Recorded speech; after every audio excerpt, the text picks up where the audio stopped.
La predicación existe porque Dios ha hablado y porque Él actúa a través de su palabra, dice Sujel Michelin. Dios crea su iglesia a través de su palabra. Primera de Pedro 1:23 dice, pues han nacido de nuevo, no de una simiente corruptible, sino de una que es corruptible, es decir, mediante la palabra de Dios que vive y permanece. Luego en versículo 25 el apóstol Pedro dice, esa es la palabra que a ustedes les fue predicada. Entonces, predicamos la palabra cada domingo porque es un acto de adoración. La predicación de la palabra de Dios se le debe dar el lugar principal y central en nuestra adoración a Dios. No hay adoración sin la exposición y proclamación de la palabra de Dios. Predicamos la palabra porque la predicación es para alabar a Cristo. Lewis Allen, haciendo su pregunta en su catecismo para los pastores, dice, ¿qué es la predicación?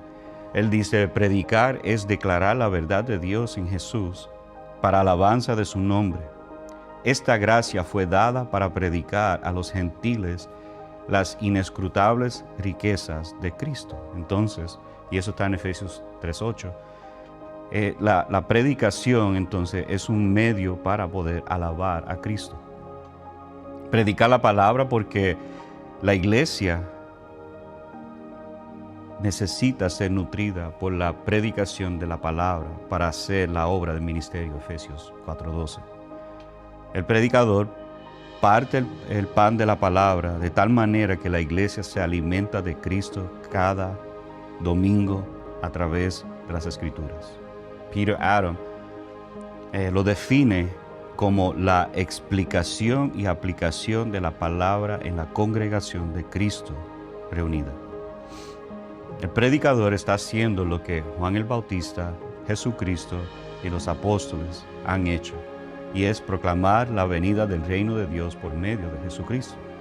Y la manera de responder es arrepentimiento de nuestros pecados, fe en Jesús y adoración al Trino Dios. Entonces, ¿por qué predicamos la palabra de Dios? Porque la iglesia es construida a través de la palabra y la iglesia es edificada a través de la palabra de Dios.